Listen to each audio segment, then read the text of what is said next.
임마누엘 칸트가 이런 말을 했습니다. 인간이 신이라면은 교육이 불필요하고, 인간이 동물이라면은 교육은 불가능하고, 인간은 인간이기 때문에 교육이 가능하고 필요하다 그랬습니다. 또 인간은 교육을 통해서 인간다운 사람이 될 수 있다는 그런 의미로 말씀을 한 것이죠. 그러면 인간을 교육하는 데에 교육하는 교육자가 누구냐 이것이죠.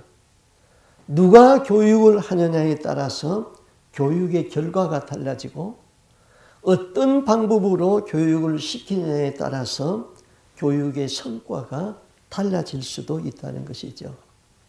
이런 의미에서 우리가 좋은 부모를 만난다는 것은 굉장히 중요하고, 또 학교에서 좋은 선생을 만나는 것도 대단히 중요합니다. 또 우리가 신앙생활하면서 좋은 목사를 만나고 배우고 함께 신앙생활하는 것도 아주 중요합니다. 또 목사의 입장에서는 좋은 성도들을 만나면은 그것보다 더 큰 행복이 없습니다.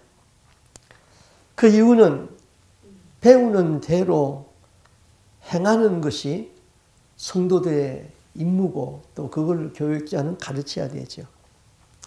저는 여러분을 만나서 행복하다고 생각하는데 여러분은 그렇게 생각하는지요?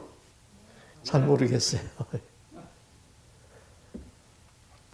자, 예수님이 예루살렘 성전에서 백성들을 가르치고 있을 때에 서기관과 바리새인들이 간음한 여인을 현장에서 붙잡아 가지고 예수님 앞에 끌고 왔습니다. 그리고 고발했어요. 선생이요, 이 여자가 간음하다가 현장에서 잡혔습니다. 모세의 율법에 의하면은 이런 여자는 돌로 치라고 그랬습니다. 선생은 어떻게 말하시겠습니까? 자, 그들이 예수님에게 이런 질문을 하는 것은 그 속셈이 전혀 엉뚱한데 딴 데 있었다고 그랬죠. 6절에 저희가 이렇게 말하면 고소할 조건을 얻고자 하여 예수를 시험함이었더라. 그들은 예수를 올무에 빠뜨리기 위하여서 이렇게 했습니다.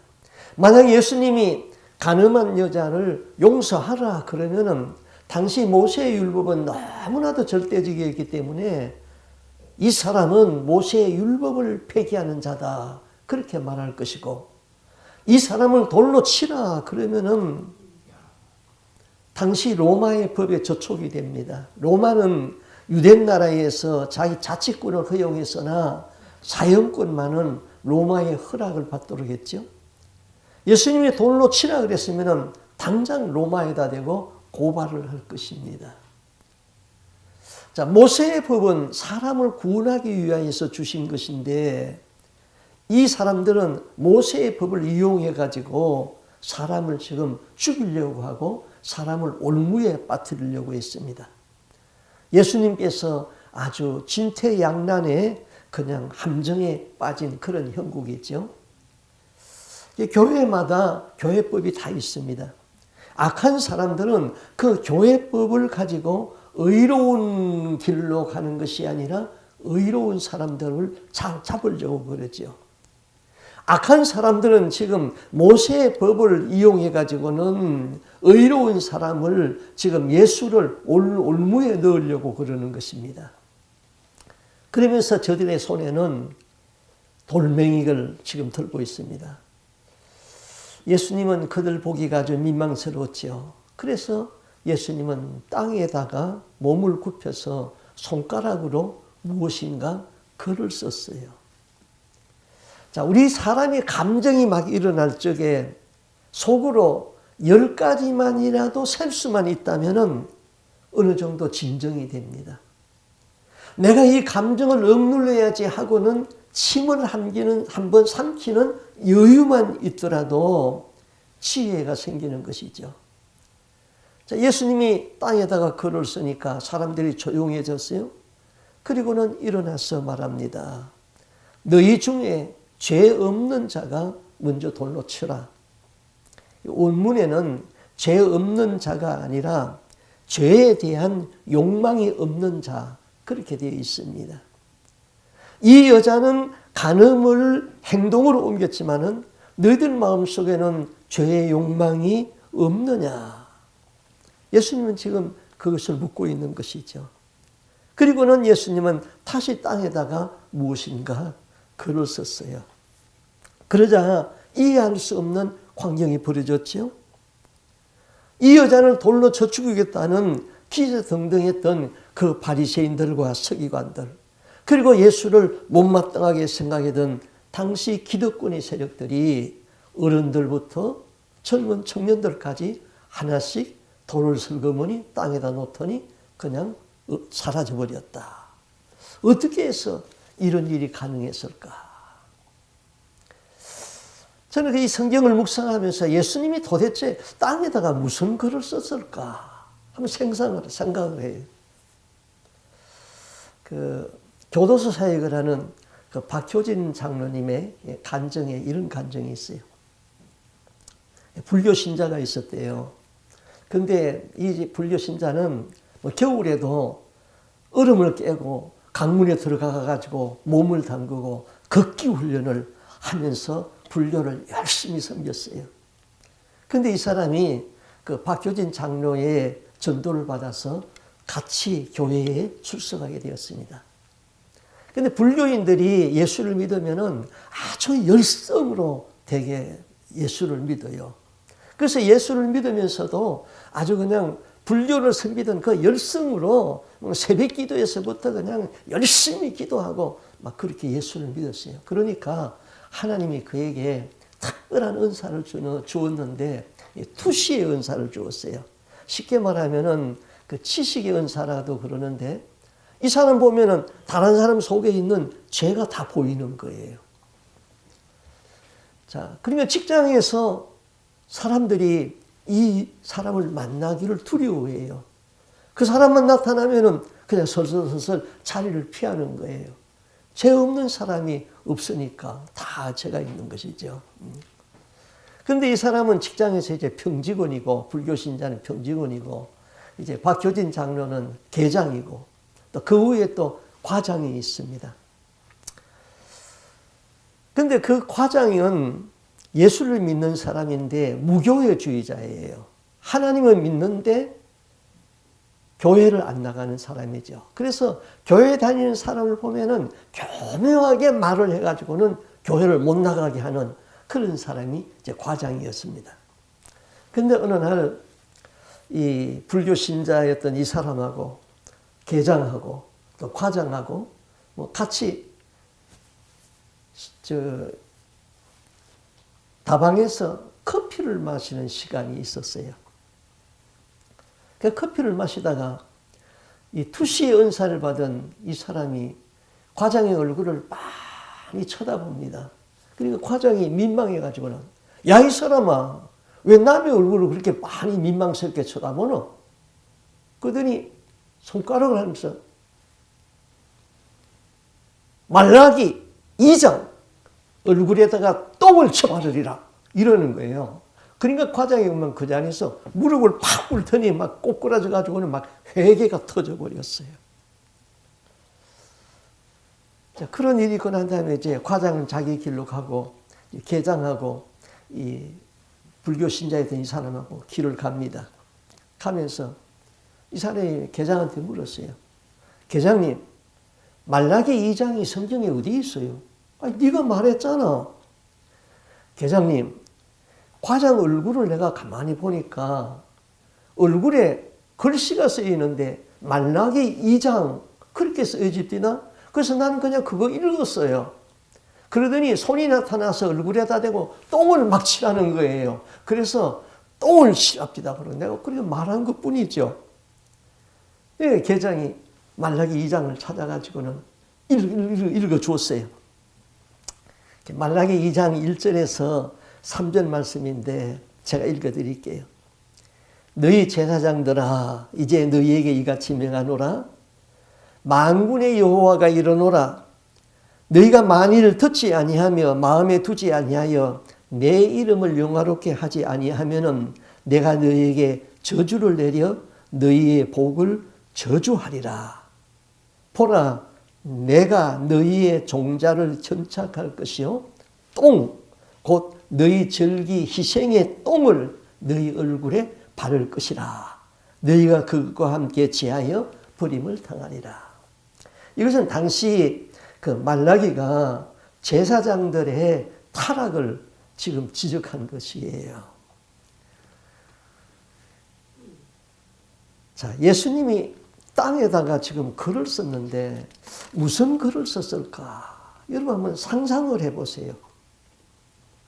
지금 바리새인들이, 서기관들이 돌을 들고 있어요. 바리새인인 한이태기가 가서 도대체 무슨 글을 썼을까? 이렇게 쳐다보니까 너 순전한 외식쟁이구나. 말하고 행동이 전혀 다르네. 그렇게 썼을 거예요.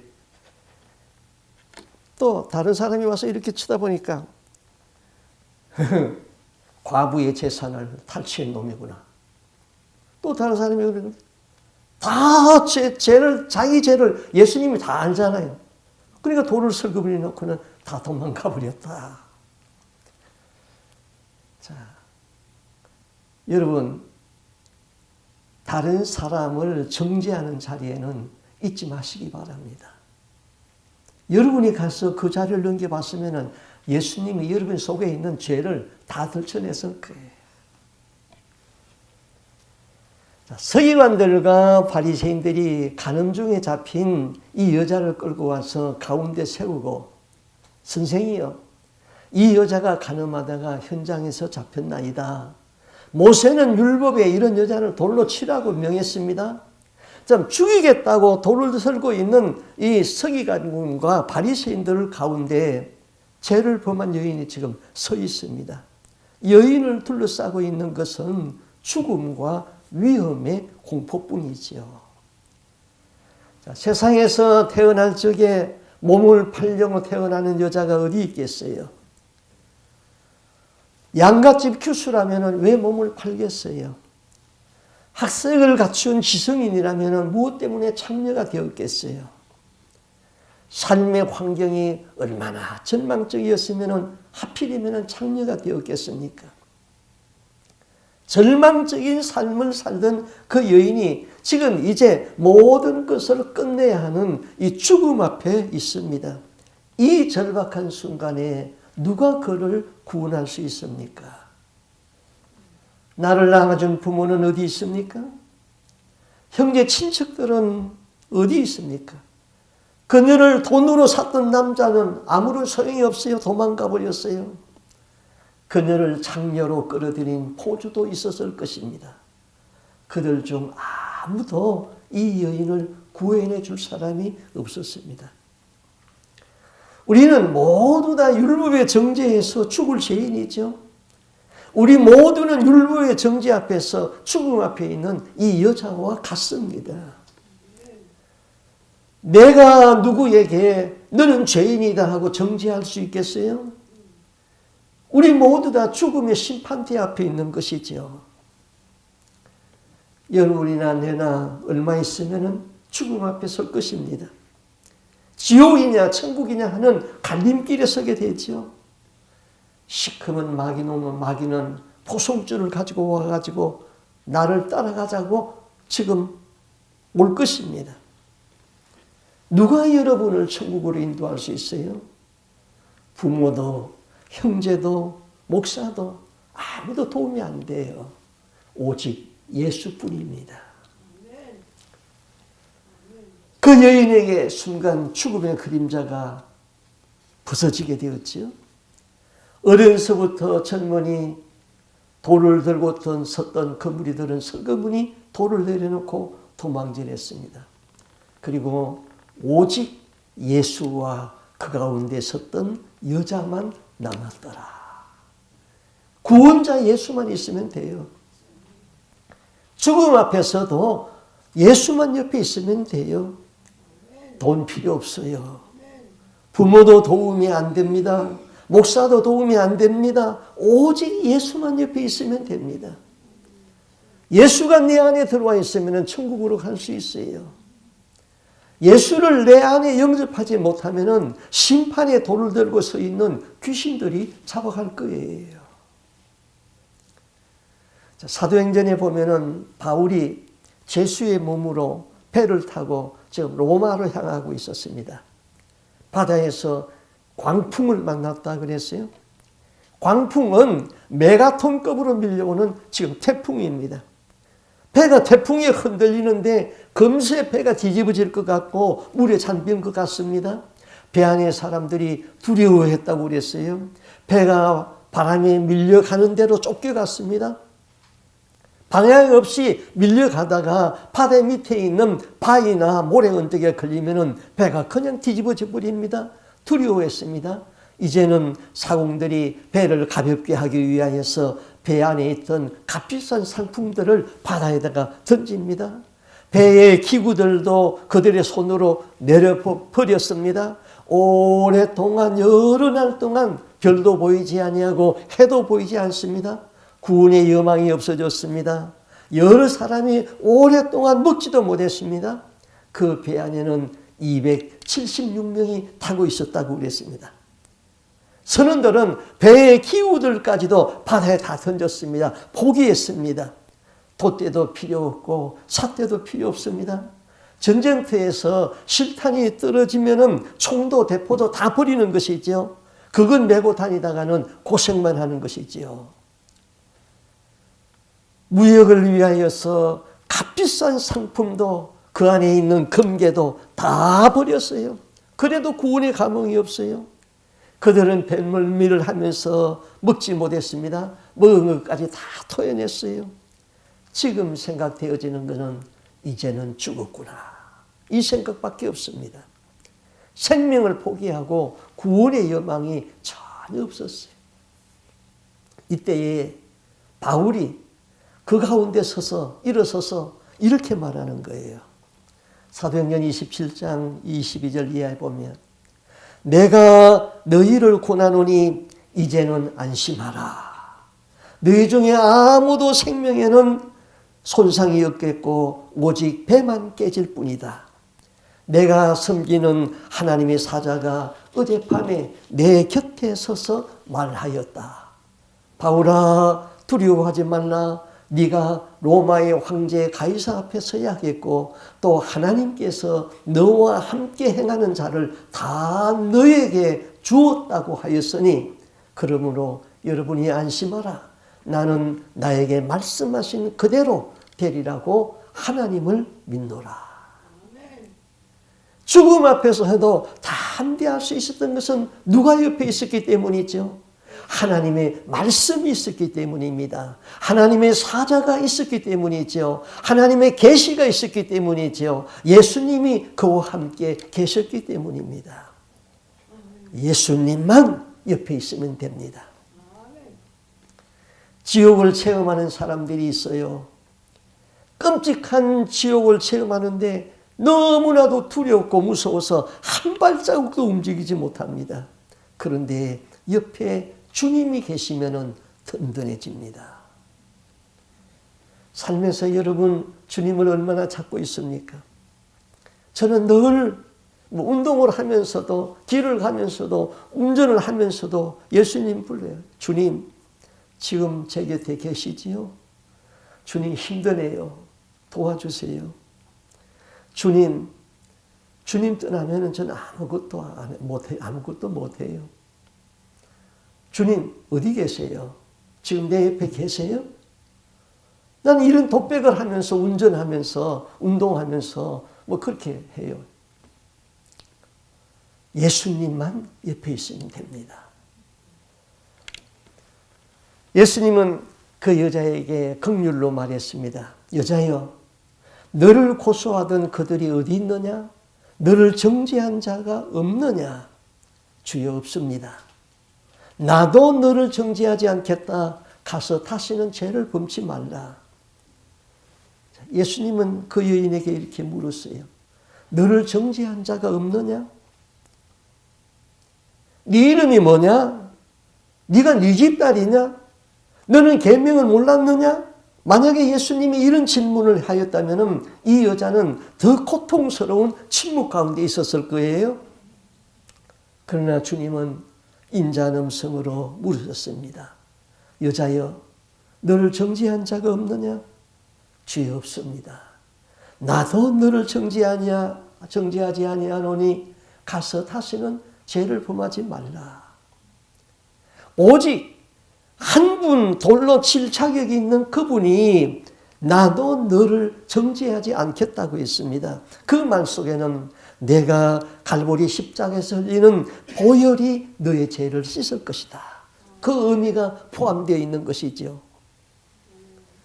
예수님이 이 질문을 하였습니다. 여자여, 너를 정죄하는 자가 없느냐? 하나님은 우리에게 회개를 촉구할 적에 질문하십니다. 잘못을 고쳐줄 적에도 질문하십니다. 사울이 예수를 핍박하고 있을 적에 주님은 사울에게 빛 가운데 나타나셔서 물었습니다. 사울아, 사울아, 네가 어찌하여 나를 핍박하느냐? 자신의 독선을 하나님의 뜻이라고 착각하고 밀어붙이는 사람에게 하신 질문이었지요. 베드로에게는 이렇게 질문했습니다. 시몬아, 자느냐? 네가 한 시간도 깨어서 있을 수 없더냐? 우리의 영적으로 깨어있도록 도전하는 질문을 주었지요. 죄를 지은 아담에게 하나님이 찾아오셔서 질문했어요. 아담아, 네가 어디 있느냐? 하나님이 아담의 숨은 곳을 몰라서 그런 질문을 하는 것이 아닙니다. 아담아, 네가 왜 이 상태가 되었느냐 하는 질문이죠. 네가 먹지 말라 한 과실을 먹었더냐? 그 질문은 하나님의 아담과의 관계의 회복을 지금 원하고 질문했습니다. 하와에게도 질문했죠. 네가 어찌하여 그래 했느냐? 그런데 뱀에게는 질문하지 아니했습니다. 뱀에게는 바로 저주했습니다. 사단과의 관계는 회복을 원하지 아니했던 것이지요. 하나님이 질문하실 적에 바른 응답으로 하는 사람은 하나님이 기뻐하시죠. 하나님은 이사야 선지자에게는 이렇게 질문했습니다. 내가 누구를 보내며 누가 우리를 위하여서 갈고? 그때 이사야는 제가 여기 있나이다. 제가 가겠습니다. 그랬어요. 그 이사야를 하나님은 들어서 사명자로 쓰셨지요. 하나님이 지금 여러분에게 질문을 하신다면 무슨 질문을 하실 것 같습니까? 가장 기초적인 질문을 하실 거지. 아무개야, 아침에 일어나서 육의 양식을 먹기 전에 영의 양식 성경북도 읽고 있느냐? 그렇게 합니까? 너 기도의 줄을 지금 잡고 있는 것이냐? 너 오직 예수 나만 사랑하고 있느냐? 이 질문 앞에 여러분 대답할 수 있습니까? 다음 예수님 말씀은 나도 너를 정죄하지 아니하나니 가서 다시는 죄를 짓지 말라. 이 말씀 가운데는 구원받는데 절대 필요한 두 가지 조건을 말했습니다. 첫째는 나도 너를 정죄하지 않겠다. 예수님이 정죄한다면 누가 구원을 받을 수 있겠습니까? 내가 너를 정죄하지 않는다. 누구든지 나를 믿는 자는 구원을 얻으리로다. 내가 너를 위하여서 십자가에서 피 흘렸다. 십자가 밑에 나오라. 내가 너를 정죄하지 않는다. 나의 피, 거룩한 속죄의 피가 너를 덮을 것이다. 여기까지는 은혜입니다. 두 번째는 가서 다시는 죄를 범치 말라. 이 여인이 죽을 자리에서 살았다고 가서 또 죄 짓는 생활을 한다면 지금 당장 육체는 구원받았지만 그 영혼은 구원받을 수가 없습니다. 요한복음 1장 14절에서 이렇게 말해요. 말씀이 육신이 되어 우리 가운데 거하심에 우리가 그의 영광을 보니 아버지의 독생자의 영광이요 은혜와 진리가 충만하더라. 예수에게는 은혜와 진리가 충만하고 구원은 은혜와 진리로 완성이 됩니다. 구원은 내 공로 없이 하나님의 은혜입니다. 은혜는 값없이 공짜로 주어지는 것이죠. 구원은 예수님이 십자가에서 내 대신 피를 흘려서 다 이뤄 놓았습니다. 내가 무엇을 어떻게 해서 구원받는 것이 아니라 예수님이 십자가에서 나를 위하여서 대속의 피를 이뤄 놓은 것을 믿음으로 수용하면 됩니다. 이것은 은혜입니다. 우리가 은혜로 구원받는다는 것은 모든 교회가 다 잘 가르치고 있습니다. 두 번째는 진리가 병행되어야지 온전한 구원이 됩니다. 우리가 그 영광을 보니 아버지의 독생자의 영광이요 은혜와 진리가 충만하더라. 예수는 진리입니다.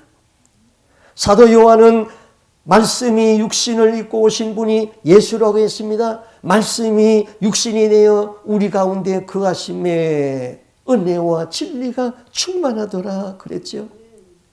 예수님은 이렇게 말씀했지요. 천지는 없어지겠으나 내 말은 1.1핵도 없어지지 아니하고 다 이루리라. 하나님의 말씀인 진리는 글자의 받침 하나도 없어지지 아니하고 다 이루어진다는 것이지요. 은혜로 구원받은 사람은 진리로 살아야 됩니다. 말씀대로 살지 아니하는 그리스도인은 그리스도인이 아닙니다. 은혜로 구원받았다고 말씀을 행치 않는 자는 구원을 받을 수가 없는 것이죠. 구원은 은혜로 받고 심판은 내 행위로 받기 때문이지요. 빌립보서 2장 12절에서 그랬어요. 그러므로 나의 사랑하는 자들아 너희가 나의 시들 뿐만 아니라 더욱 지금 나 없을 때에도 항상 복종하여 두렵고 떨림으로 너희 구원을 이루라. 행함이 따르지 아니하는 믿음은 죽은 믿음이라고 그랬어요. 죽은 믿음으로는 구원받을 수가 없어요. 입으로만 믿는 믿음은 죽은 믿음이요. 행동하는 살아있는 믿음이 살아있는 것이지요. 그 삶은 좁은 길을 걸어가라 그랬어요. 예수님이 산상수훈에서 이렇게 말씀했지요. 좁은 문으로 들어가라. 멸망으로 인도하는 문은 크고 그 길이 넓어 거리로 들어가는 자가 많고 생명으로 인도하는 문은 좁고 길이 협착하여 찾는 이가 적은민이라. 왜? 좁은 길에는 대가를 치러야 됩니다. 그러므로 은혜로 구원받은 사람은 반드시 옳은 행실로 있는 의의 겉옷을 입어야 되는 것이지요. 그것이 좁은 길로 가는 길입니다. 진리를 행하려면 희생이 따릅니다. 좁은 길이죠. 좁은 길은 두 사람이 비켜갈 수가 없는 외길입니다. 혼자만이 걸을 수 있는 길입니다. 오직 예수가 그 마음 안에 들어와야지 예수와 동행하면서 걸어갈 수 있는 길입니다. 예수 외에 다른 것을 품으면 좁은 길이라서 함께 갈 수가 없습니다. 사람들은 은혜는 공짜이니까 좋아합니다. 은혜로 구원받았다고 좋아합니다. 은혜는 내가 지불하는 것이 없으니까 공짜이니까 찾는 사람들이 많습니다. 그러나 진리는 사람들에게서 나가는 것이 있는 비싼 가격표이기 때문에 찾는 사람이 적습니다. 은혜는 이미 십자가에서 예수님이 다 이뤄놓기 때문에 우리는 그냥 믿기만 하면 되는 것입니다. 더 이상 대가를 치를 것이 없습니다. 공짜라는 말입니다. 그러나 진리의 말씀대로 성결한 삶을 산다는 것은 내가 대가를 치러야 되는 것이요. 생활 속에서 시간을 투자하고 노력하고 내 물질에 손해가 있고 값으로 치러야 되는 것이죠. 많은 희생을 요구합니다. 이것은 예수님에 대한 깊은 사랑과 순종 그리고 이웃에 대한 겸손과 배려심이 없이는 절대로 할 수가 없습니다. 예수를 가슴에 품은 자만이 할 수 있습니다. 진리는 사랑의 실천입니다. 행함입니다. 예수는 은혜와 진리라고 그랬습니다. 은혜와 진리가 합쳐져야지 완전한 구원이 되는 것이지요. 오늘날 교회는 은혜의 복음, 공짜로 구원받는 것은 잘 가르치고 있습니다. 그런데 진리는 순종과 행함인데 행치하고 있는 것이지요. 예수님은 이 여인에게 마지막 한 말씀 더 합니다. 그 여인이 죄에서 죽음에서 벗어났다는 것, 그것만으로는 안 됩니다. 이제 죄에서 벗어난다는 것이 쉽지 않다는 것을 예수님은 아셨습니다. 가서 다시는 죄를 범치 말라. 이 말씀을 어떻게 지킬 수 있습니까? 주님은 빛이십니다. 빛과 함께 있으면 어둠이 빛 가운데 들어올 수가 없습니다. 예수님을 믿고 따르면 어둠의 일, 죄 짓는 일을 하라고 해도 할 수가 없습니다. 히브리서의 말씀대로 피 흘리기까지 죄와 더불어 싸우라. 생명을 내놓고 주님 사랑하면 죄를 짓지 않습니다. 제가 라스베가스에서 목회할 적에, 라스베가스는 도박의 도시잖아요. 거기에는 한국 사람 거지도 있고 한국 사람 창녀도 있고 참 희한한 도시예요. 그런데 한밤중에 한 여인이 다급함으로 꼭 만나자고 전화가 왔어요. 밤 10시가 지났는데 여자분이 꼭 만나자는 거예요. 어떤 여인이 제가 설교한 그 설교 CD를 여러 마켓에다 갖다 놨는데 그 마켓에서 CD 하나를 듣고는 양심의 가책을 받아가지고는 괴로워가지고는 전화를 한 거예요. 너무 늦은 밤이라서 여자와 만날 수가 없어가지고는 저희 집사람을 내보냈어요. 그래서 만나가지고 교회에서 만나자 해가지고 교회에서 참 밤늦은 시간까지 상담이 이루어졌어요. 이분의 직업이 창녀였어요. 비록 창녀짓을 하지만은 이렇게 살면은 안 되는데 이러면은 안 되는데 하는 그 갈등을 가지고 살았어요.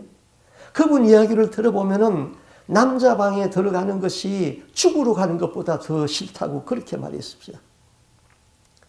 이분이 상담을 받고 그 다음 주부터 교회에 출석을 했어요. 예수를 믿었어요. 그뿐만 아니에요. 자기 집이 아파트인데 자기 집의 아파트를 개방을 해가지고는 자기 주위에 있는 아는 사람들, 친구들을 다 전도해가지고는 거기서 성경 공부를 했어요. 그래서 제가 그 집필한 구원의 확신 그 책을 가지고 2달 동안 성경 공부를 했어요. 10명이 그 안에 다 들어왔어요. 이 사람들이 10명이 다 교회에 들어온 거예요. 다 새신자들이에요. 그런데 이들이 전부 다 노름하고 뭐 이런 사람들이. 그래서 제가 이분들을 위해서 기도를 많이 했어요. 그런데 어느 날 꿈에 이런 환상이 보이는 거예요. 화분이 하나 있는데 이 화분이 너무너무 더러운 거예요. 막 똥도 있고 막 더러워서 흉측해. 근데 거기서 꽃이 한 10그루가 쫙 올라오는 거예요. 꽃이 피는 거예요. 근데 조금 있으니까 한 절반 5그루는 스르륵 사그라 죽어버리는 거예요.